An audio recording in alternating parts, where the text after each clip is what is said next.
여러분 안녕하세요. 하나의 이야기로 느리게 읽는 구약 이제 6번째 시간입니다. 오늘은 창세기 22장을 함께 읽고 나누려고 하는데요. 먼저 18장부터 21장까지 요약적으로 설명을 해드리고 22장으로 넘어가도록 하겠습니다. 오늘 22장의 내용은 시험과 순종 그리고 신뢰의 산이란 제목을 달아봤는데 모리아산에서 아브라함이 이삭을 바쳐야 하는 상황, 그 상황이 기록된 장이 바로 22장이 되겠습니다. 18장에서 21장까지는 어쩌면 아브라함의 생애에서 가장 극적인 사건들이 막 엄청 교차하는 그런 지점이라고 볼 수가 있어요. 하나님의 약속이 구체화되고 심판이 집행이 되고 마침내 약속의 자녀가 태어나는 과정으로 이어지는데 간략히 정리를 조금 해보겠습니다.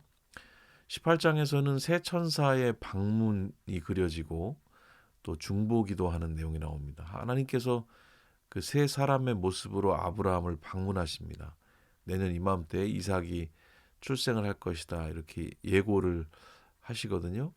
이어서 소돔의 멸망 계획을 알리시는데 아브라함이 조카 롯을 위해서 끈질긴 중보기도를 드리는 장면이 여기 등장을 합니다.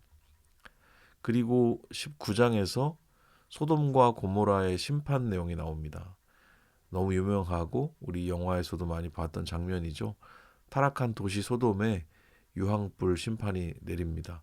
롯의 가족은 구출이 되지만 롯의 아내는 뒤를 돌아보는 바람에 소금 기둥이 되죠. 이후에 롯의 두 딸을 통해서 모압과 암몬 족속이 시작되는 비극적인 기원이 그려집니다. 20장으로 가면 그랄 지역에서의 아브라함이 다시 한번 하게 되는 실수가 나오는데 아브라함은 왜 그러는 걸까요? 그랄 왕 아비멜렉 앞에서 아내 사라를 다시 한번 누이라고 속입니다. 인간의 연약함에도 불구하고 하나님은 아비멜렉의 꿈에 나타나셔서 상황을 정리해 주시죠. 사라를 보호하시고 언약의 씨를 지켜주시는 하나님의 그 개입이 나타나는 장이 바로 20장이 되겠고요. 21장으로 가면 이삭이 출생합니다. 그리고 이스마엘이 추방되는 그런 상황이 그려집니다. 마침내 100세의 아브라함에게 약속의 아들 이삭이 태어나요. 기쁨도 잠시 서자 이스마엘이 이삭을 희롱하기 시작합니다. 그래서 그 결과로 하갈과 이스마엘은 광야로 쫓겨나게 돼요. 그러나 하나님은 그들에게도 큰 민족을 이루게 하시겠다는 자비를 베푸시죠. 이렇게 18장에서 21장의 내용이 흘러가고요. 전체적으로 요약을 좀 해보자면 18에서 21장이 하나님이 어떻게 약속을 지키는가를 보여줬다면 22장은 그 약속을 받은 인간이 어떻게 하나님께 반응하는가를 보여주는 장으로 연결이 된다. 이렇게 말씀드릴 수가 있습니다. 네, 이제 22장으로 넘어가 보도록 하겠습니다. 우리 본문 들어가기 전에 한번 해보고 싶은 게 있는데요. 여러분들 메모지를 한번 좀 꺼내셔서 혹은 뭐 휴대폰 메모장도 괜찮습니다. 카톡에다가 이렇게 뭐 보내셔도 상관없고요. 이런 거 한번 적어보시면 좋겠습니다. 내 삶에서 내 인생에서 가장 소중한 것 5가지. 어떤 가치도 좋고 어떤 대상도 좋고 한번 적어보면 어떨까 싶어요. 예를 들면 그냥 떠오르는 것들 뭐가 있을까요? 가족도 있을 수 있고 건강도 있을 수 있고 또 뭐가 있을 수 있을까요? 인기. 예. 여러분 제 별명 인기 가수인 거 아시죠? 네. 그리고 뭐가 또 있을까요? 어떤 분들한테는 피아노 좋아하시는 분들 많으시죠? 연주도 좋아하지만 좋은 피아노를 가지고 있는 것에 대해서 가치를 두시는 분들도 꽤 있더라고요. 그리고 또 뭐가 있을까요? 커리어 뭐 이런 것들도 있을 수 있고 등등등 여러분들 한번 적어 보십시오. 그러고 나서 이 중에서 내가 하나 정도를 지워야 된다면 어떤 걸 지울 수 있을까? 이런 생각을 한번 해보실 수 있어요? 어떤 거를 좀 지워볼까요? 저 같은 경우에는 만약 이렇다면 피아노를 먼저 지우게 될까요? 아니면 커리어를 먼저 지우게 될까요? 건강을 지우긴 좀 너무 마음이 아프죠, 그죠? 나이가 들어갈수록 건강의 중요성을 더 느끼게 되는데, 예, 인기를 지워야 될까요? 좀 가족을 건드리긴 참 어렵습니다, 그렇죠? 아무튼 이런저런 생각을 하게 되죠. 그런데 마지막까지 제가 지우지 못하고 있는 이 가족, 그렇죠. 어렵죠. 그런데 창세기 22장은 성경 전체에서도 가장 충격적인 어떤 내용을 담고 있다고 볼 수 있는 게 이 가족을 건드리는 내용이기 때문에 그렇다는 생각이 듭니다. 하지만 어떤 교훈을 얻을 수 있을지, 어떤 신학적 통찰을 가질 수 있을지,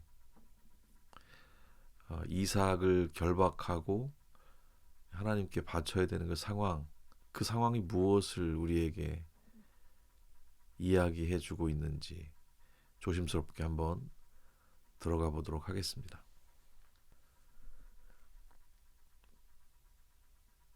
1절과 2절입니다. 하나님의 부르심과 시험이라는 제목을 달아봤습니다. 그 일 후에 하나님이 아브라함을 시험하시려고 그를 부르시되 아브라함아 하시니 그가 이르되 내가 여기 있나이다. 여호와께서 이르시되 네 아들 네 사랑하는 독자 이삭을 데리고 모리아 땅으로 가서 내가 네게 일러준 한 산 거기서 그를 번제로 드리라. 그 일 후에로 시작하죠.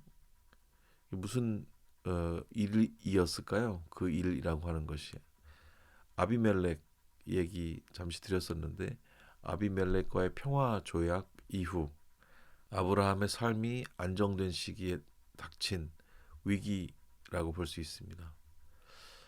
이 시험이 아브라함의 파멸이 아니고 아브라함이 하나님의 약속을 하나님 자신보다 더 사랑하는지 확인하는 과정이라고 볼 수 있을 것 같아요.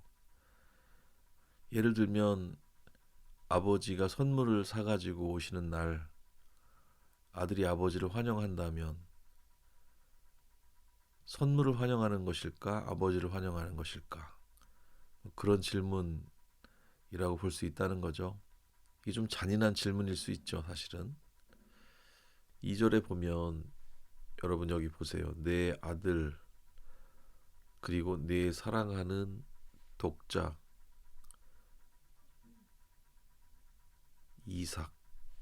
뭔가 더 구체화되고 더 좁혀지는 그런 분위기를 만들고 있지 않습니까? 이런 표현의 중첩은 아브라함의 입장에서 볼 때는 아브라함의 고통을 극대화하는 그런 효과를 보여주는 것 같아요.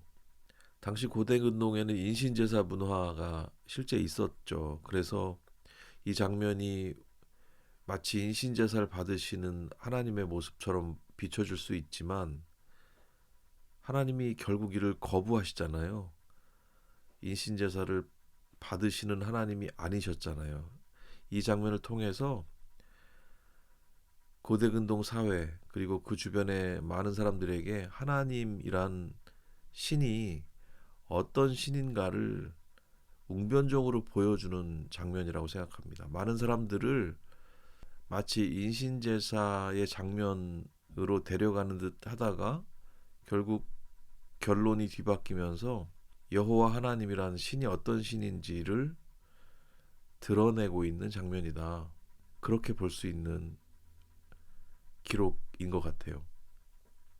우리가 주목해야 될 부분은 하나님이 이 인신제사를 결국 거부하셨다는 거예요.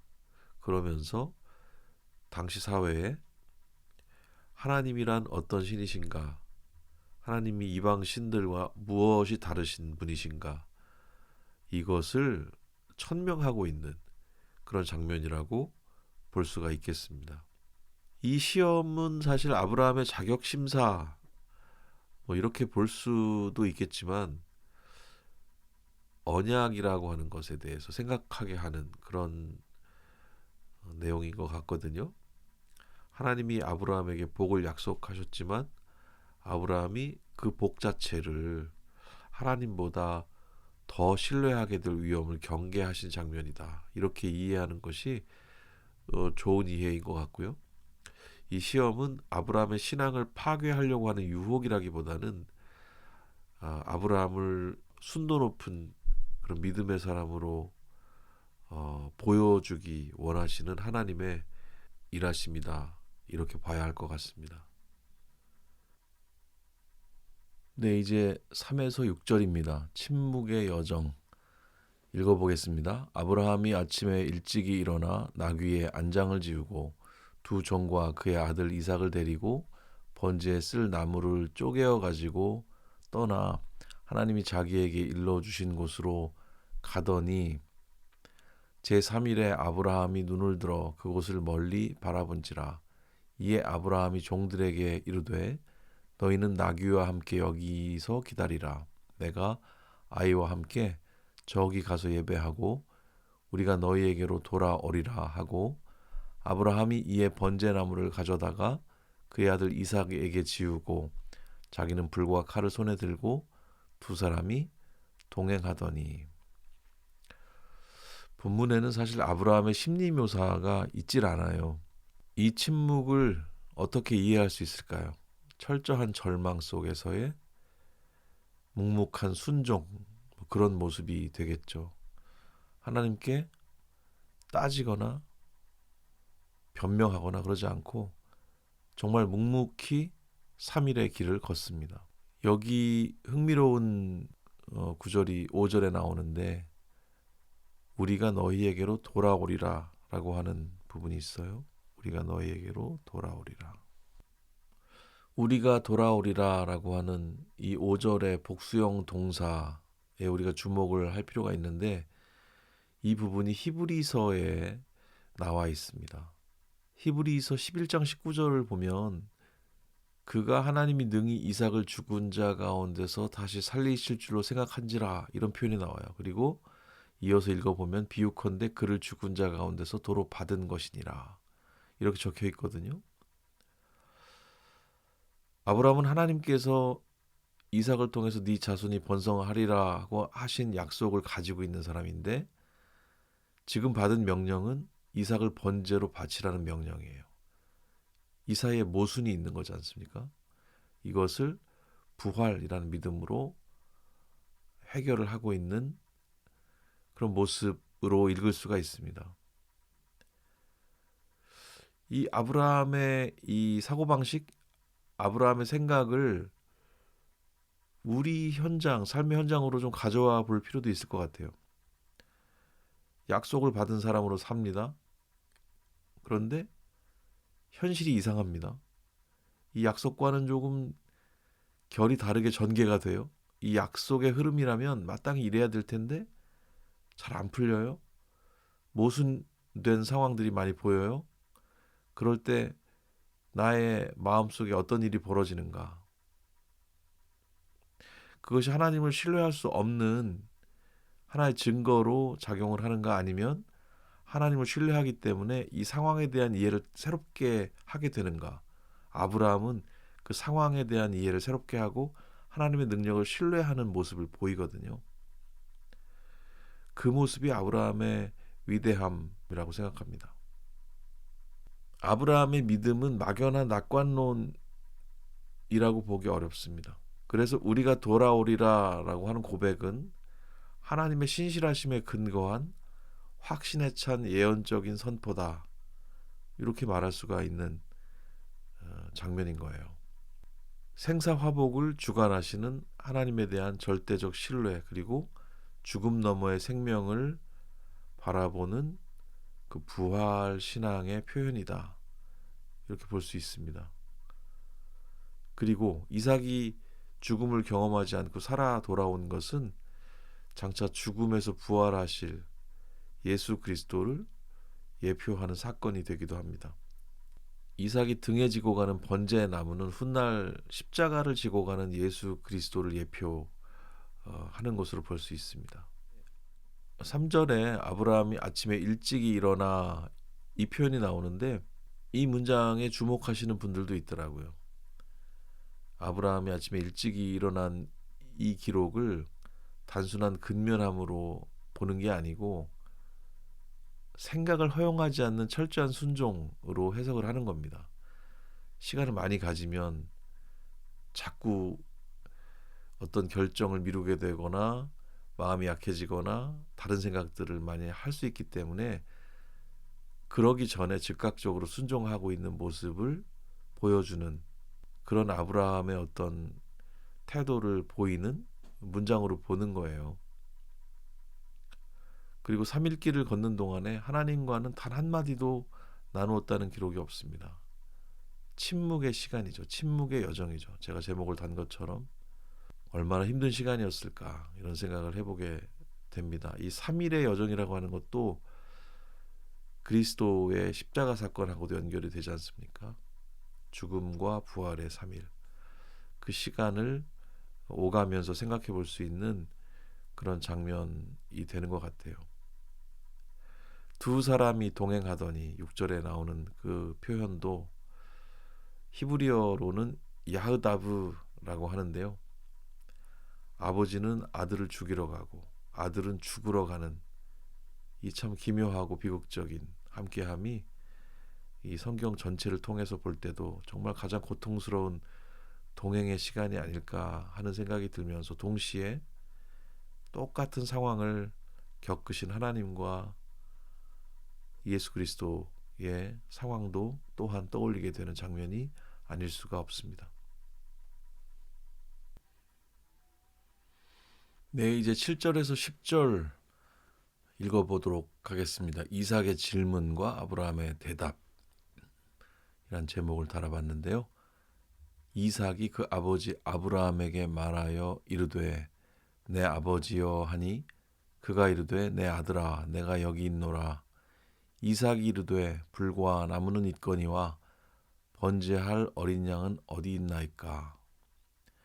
아브라함이 이르되 내 아들아 번제할 어린 양은 하나님이 자기를 위하여 친히 준비하시리라 하고 두 사람이 함께 나아가서 하나님이 그에게 일러주신 곳에 이른지라.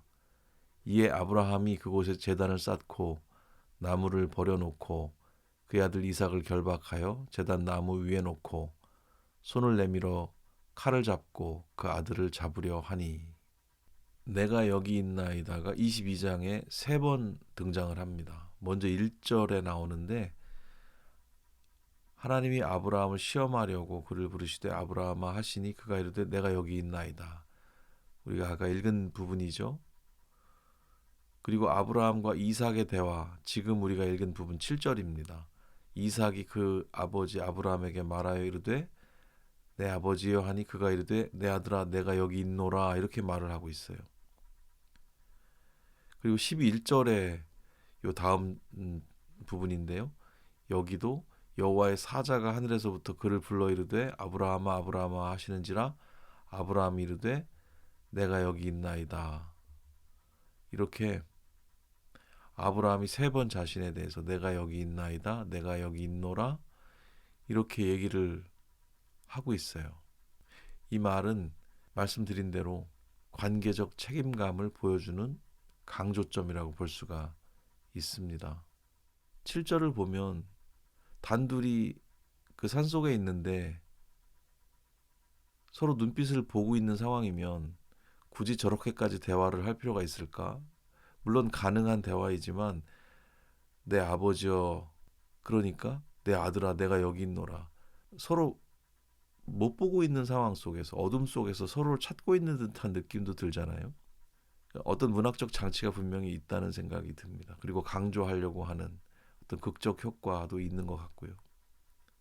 여기 있노라, 내가 여기 있노라가 반복적으로 22장에 나오면서 이 관계적 책임감이랄까 그리고 이 비극으로 치달아가는 이 상황에 대한 극적인 효과 같은 것들을 나타내 보여주고 있는 그런 문장이라는 생각이 들어요. 그런데 한 가지 조금 더 의아한 부분은 이삭이 반항하지 않는다는 거거든요. 침묵하고 협조합니다. 본문의 구절을 보면 아브라함이 아들 이삭을 결박해서 제단 나무 위에 놓았다 이렇게 되어 있는데, 무거운 번제나무를 짊어지고 산을 오를 정도의 건장한 청년이었던 그 이삭이 달아날 수도 있고 오히려 아버지를 제어할 수도 있었을 텐데 그러지 않고 있다는 거거든요.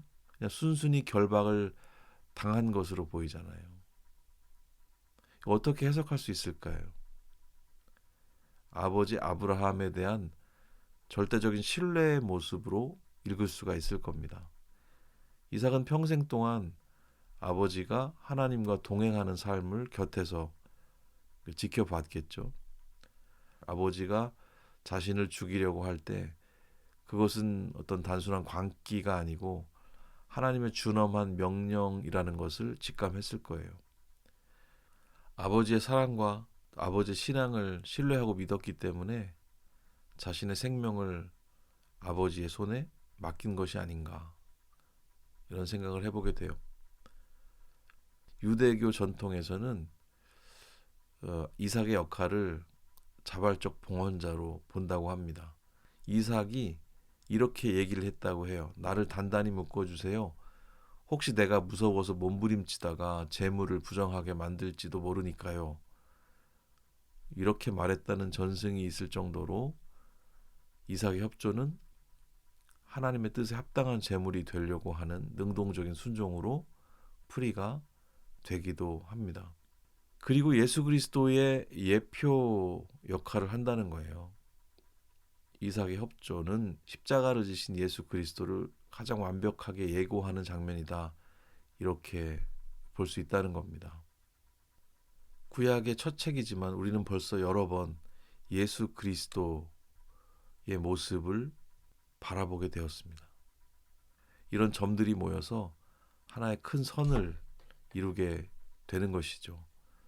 하나님께서 우리에게 하시고자 하는 말씀이 무엇인지, 이 성경이 하나의 이야기다라고 하는 점을 다시 한번 생각하게 됩니다.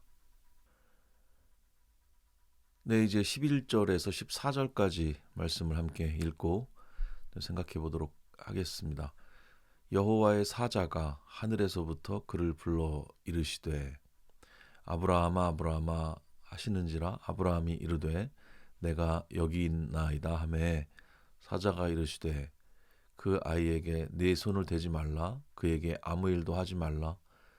네가 내 아들 네 독자까지도 내게 아끼지 아니하였으니 내가 이제야 네가 하나님을 경외하는 줄을 아노라.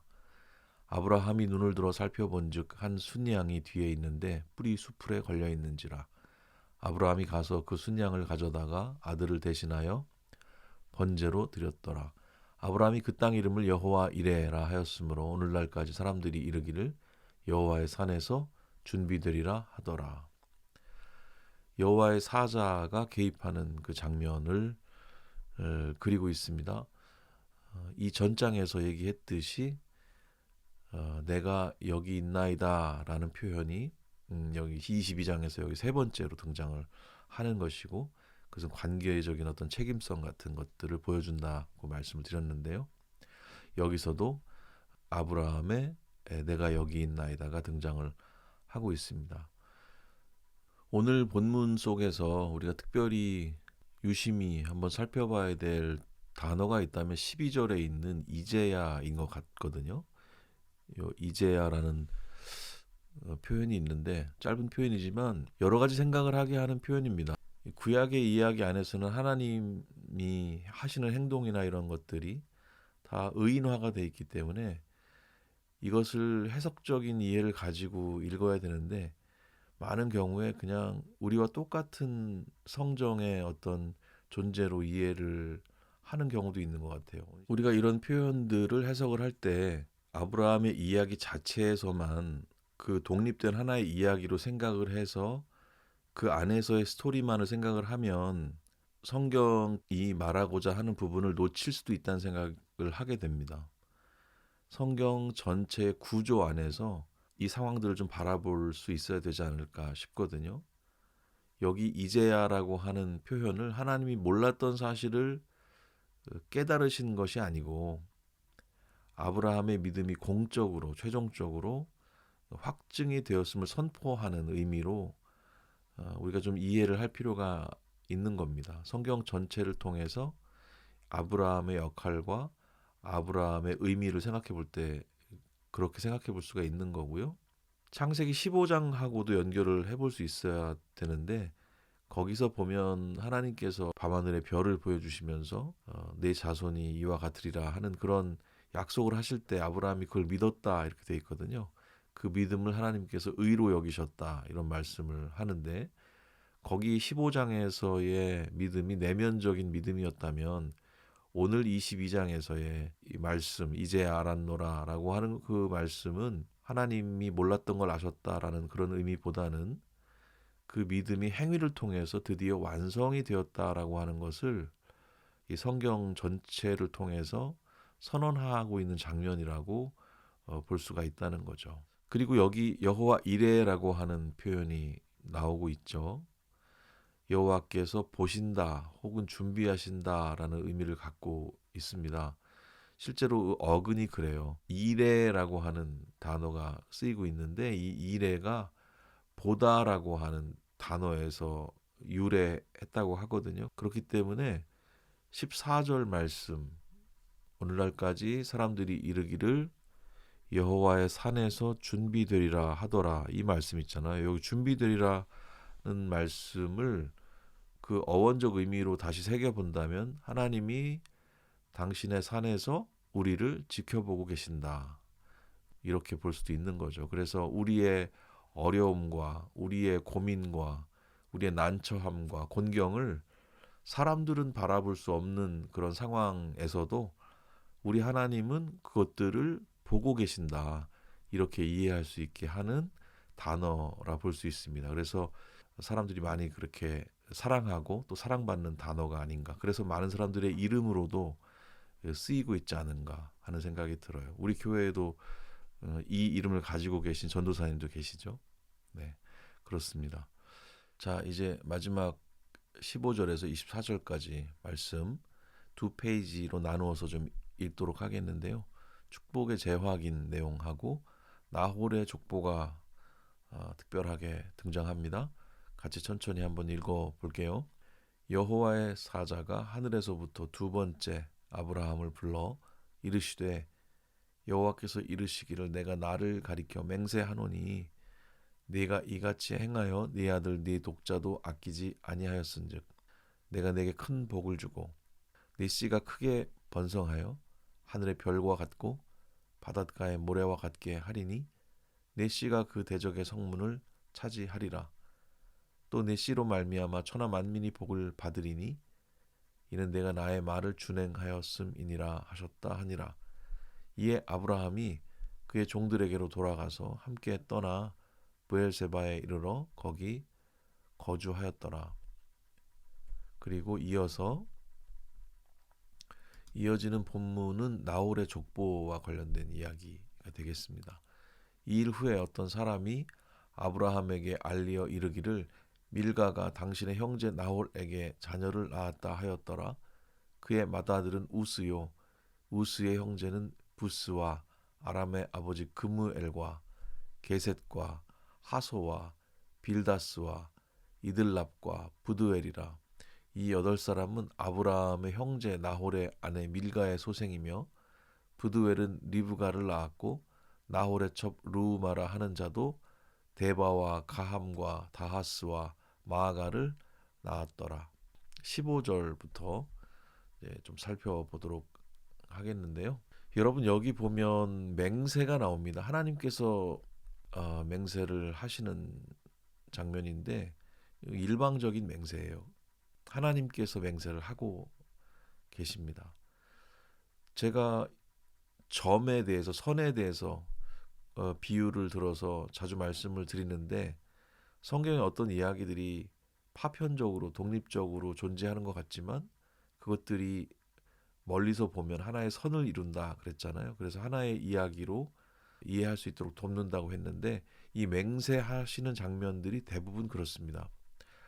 하나님께서 당신의 이름을 걸고 일방적으로 언약을 하세요.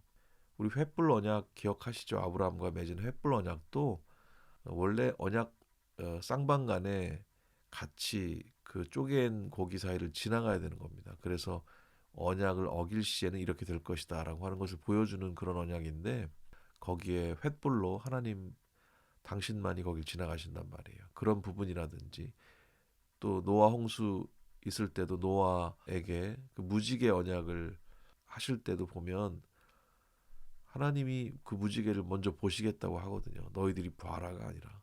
근데 그런 여러 그 점들이 있습니다. 그런데 굉장히 공통된 결을 가지고 있어요. 그래서 나중에 그걸 보면 하나의 이렇게 선으로 볼 수가 있는데 하나님의 언약의 특성 같은 것들을 우리가 이렇게 살피면서 성경을 읽으면 참 좋을 것 같습니다. 여기 하나님은 자신의 이름을 걸고 맹세를 16절에 하고 계시죠.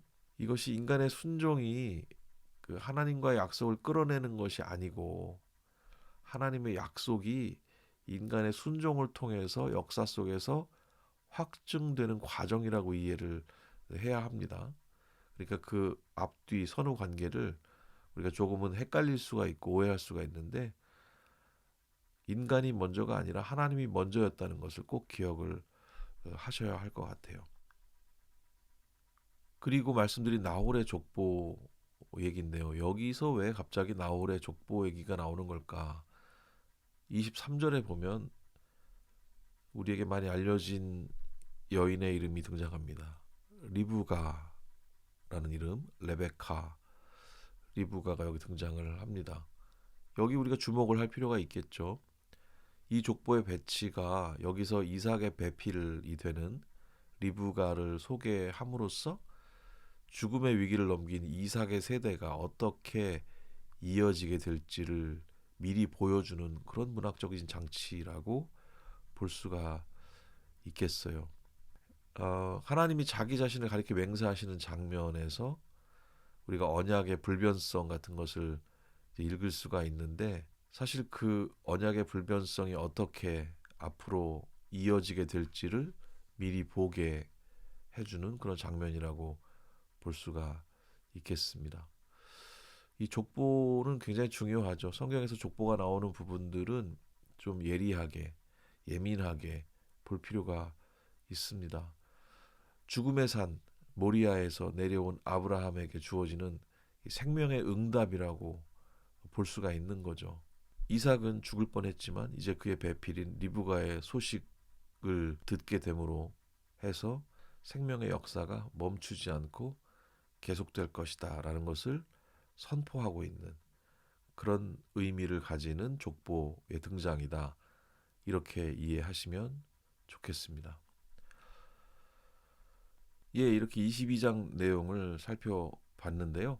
우리 내용을 다시 한번 재확인하고 의미를 짚는 차원에서 퀴즈를 몇 가지 풀어보고 넘어가도록 하겠습니다. 첫 번째 퀴즈인데요. 아브라함이 이삭과 함께 산에 오르며 종들에게 우리가 너희에게로 돌아오리라 복수형 동사를 사용한 것에 대한 히브리서의 해석은 무엇입니까? 제가 짧게 언급을 한번 해드리고 히브리서 본문도 읽어드리긴 했는데요. 기억이 나시는지 한번 답을 골라보시면 좋겠습니다. 답지들을 볼까요? 하나님의 명령을 거부하고 이삭과 함께 도망치겠다는 의지였다. 어떻습니까? 이런 해석이 올바른 해석일까요? B번 종들을 안심시키기 위해 순간적으로 꾸며낸 거짓말이었다. 충분히 개연성은 있는 그런 답지가 되겠네요. 그 다음 C번 이삭 대신 다른 재물을 찾을 수 있을 것이라는 막연한 낙관론이었다. 제가 막연한 낙관론이 아니었다 이렇게 말씀을 분명히 드렸습니다. 기억을 꼭 해주시길 바라요.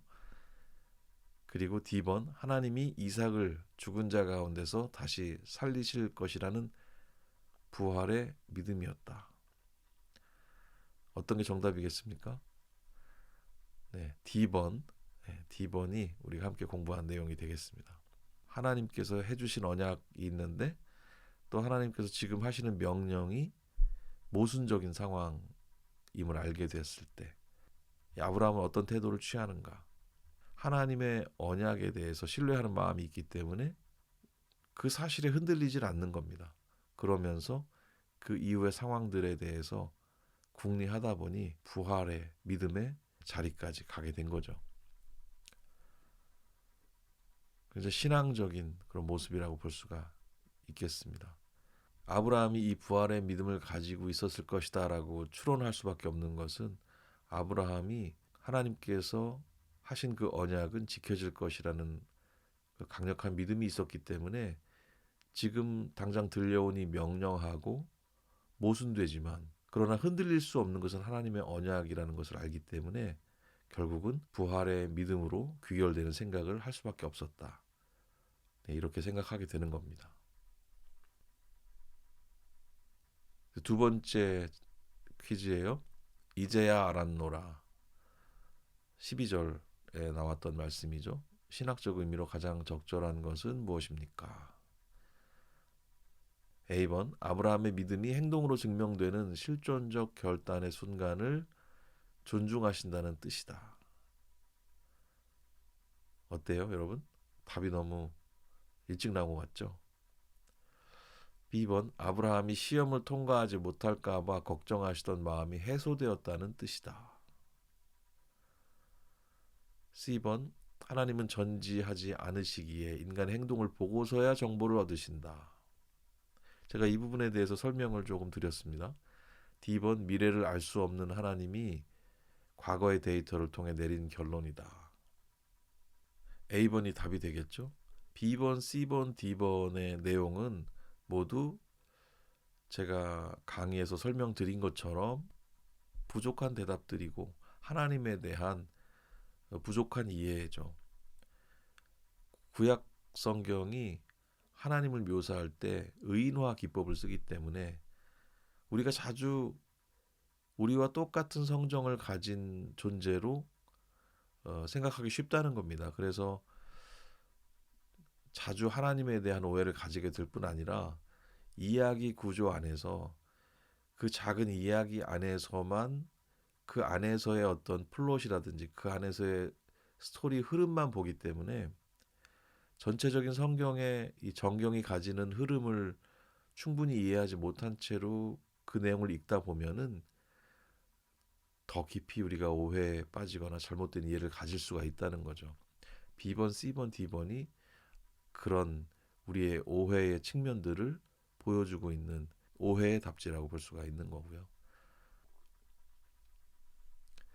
3번입니다. 히내니 내가 여기 있나이다의 반복은 무엇을 의미합니까? 22장에만 3번이 반복된다고 했잖아요. 기억이 안 나시면 다시 돌아가셔서 그 부분을 한번 보시기를 바라고요. 답지 보겠습니다. A번 하나님 아브라함 이삭으로 이어지는 관계적 책임감과 신뢰를 의미한다. 너무 일찍 답이 나온 것 같습니다. 그렇지만 우리는 오답을 통해서 우리의 현실을 다시 한번 돌아볼 필요가 있습니다. B번 자신의 존재감을 드러내기 위한 권위적인 선언이다. 그렇게 생각할 수도 있어요. 그렇죠? C번 단순히 자신이 서 있는 물리적인 장소를 알리는 대답이다. 만약에 그렇다면 성격이 조금 이상한 사람일 수 있습니다. 우리가 얼핏 사실 그 7절이 너무 길다. 왜 이렇게 굳이 이렇게까지 말을 하는 걸까라는 생각을 하게 되잖아요. 그런 생각을 하게 되는 바탕에는 C번 같은 생각이 있기 때문인데 분명히 어떤 문학적 장치, 의도가 있음을 알아차릴 필요가 있겠죠. D번 상대방의 부름에 대한 회피와 두려움의 표현이다. 맥락에 따라서는 뭐 가능할 수도 있는 내용이지만 지금 창세기 22장의 맥락에서는 어울리지 않는 그런 답지가 되겠습니다. 관계적 책임감에 대해서 함께 생각해 볼 수 있는 그걸 보라고 그렇게 성경에서 반복적으로 기록을 하고 있다. 이렇게 이해를 하시면 좋겠습니다. 이제 생각하고 정리하면서 오늘 강의를 좀 마무리하면 좋을 것 같은데요. 나의 이삭은 무엇이고 나는 그것을 선물로 여기나요? 아니면 소유로 여기나요? 이 질문 앞에 한번 같이 서보면 좋겠습니다. 하나님이 아브라함에게 주신 약속의 성취, 이삭으로 대표할 수 있는 이 약속의 성취가 하나님 자신보다 더 커지는 것을 경계하셨다고 보았습니다. 여러분의 삶에서 가장 소중하게 생각하는 건 무언가요? 우리 시작하면서 적어봤듯이 여러분들의 삶 속에서 정말 소중하게 생각되는 것들이 있을 겁니다. 그것이 하나님이 주신 선물임을 고백을 하고 계신지요? 아니면 어느새 손에서 놓을 수 없는 내 소유가 되어버렸는지요? 만약에 하나님이 그것을 잠시 내려놓으라고 하신다면 여러분은 아브라함처럼 여호와 이름을 신뢰하면서 내려놓으실 수 있을지요? 이런 것들을 한번 질문해 보시면 좋겠고, 제가 그러셔야 합니다 이렇게 얘기하지 않고 질문으로 한번 정리를 해보려고 합니다.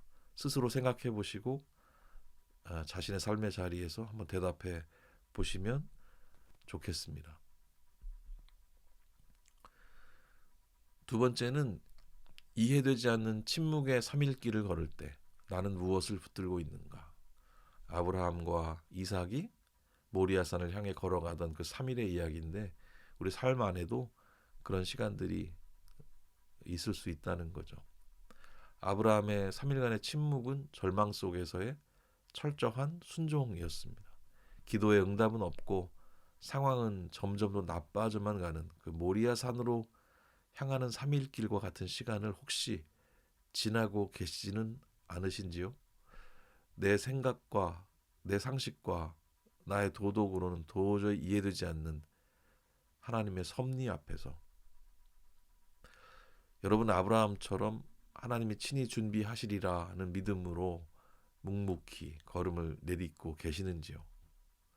그 막막한 여정 속에서 여러분이 놓지 말아야 될, 우리가 함께 놓지 말아야 할 하나님의 성품은 무엇일까요?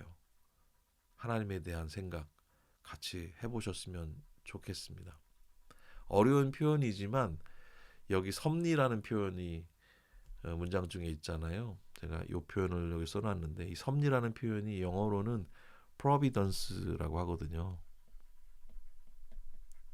그렇게 쓰는데 이 providence가 사실은 일의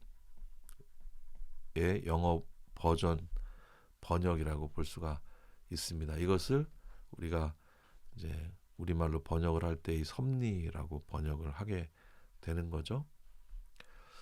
자, 하나님의 섭리, 그것은 우리 머리로 이해하기 어려울 때가 많이 있기 때문에 그러나 우리를 사랑하시는 하나님의 그 성품을 의지해서 그 섭리를 믿음으로써 이 신앙의 길을 함께 묵묵히 걸어가는 모든 분들이 되셨으면 하는 바람입니다. 세 번째, 나는 죽음의 산에서 생명의 소식을 볼 준비가 되어 있는가? 이런 질문입니다. 아브라함이 이삭을 바치려고 했던 죽음의 장소 바로 뒤에 리브가의 이름이 나타났어요. 그 사실 우리 마지막 조금 전에 본 본문이니까 기억을 하시겠죠? 이것은 죽음을 이긴 생명의 연속성이었습니다. 우리는 종종 포기나 내려놓음 이런 것들을 모든 것의 끝이라고 생각을 한 경우가 있습니다. 하지만 아브라함이 칼을 들었을 때 하나님은 순양을 예비하셨고 이삭이 죽음의 위기를 넘겼을 때 리브가의 소식이 들려옵니다. 지금 여러분이 하나님 앞에서 죽이고 내려놓아야 할 자아 혹은 욕심이 무엇인가요? 그 죽음의 산 너머에서 여호와 이레 하나님이 준비하고 계신 새로운 생명의 역사를 기대하면서 소망을 가져볼 수 있을까요? 한번 생각해 보셨으면 좋겠습니다. 창세기 22장은 우리에게 굉장히 중요하고 본질적인 질문을 던지는 그런 본문이라고 생각을 하게 됩니다. 네, 이제 다음 시간에는 창세기 28장으로 넘어가겠습니다. 야곱의 이야기를 함께 읽고 생각해 볼 텐데요. 23장에서 27장까지는 여러분들이 한번 챙겨 읽어보시고요. 다음 시간 시작하기 전에 이 부분도 요약적으로 정리한 후에 28장을 함께 읽어보도록 하겠습니다. 네, 마지막으로 여러분의 기도와 참여를 부탁드리겠습니다. 저도 여러분들을 위해서 기도하고 있습니다. 저를 위해서도 기도해 주시고 건강하게 지치지 않고 잘 이어나갈 수 있도록 기도해 주시기를 부탁을 드리겠습니다. 다음 시간에 뵙겠습니다. 감사합니다.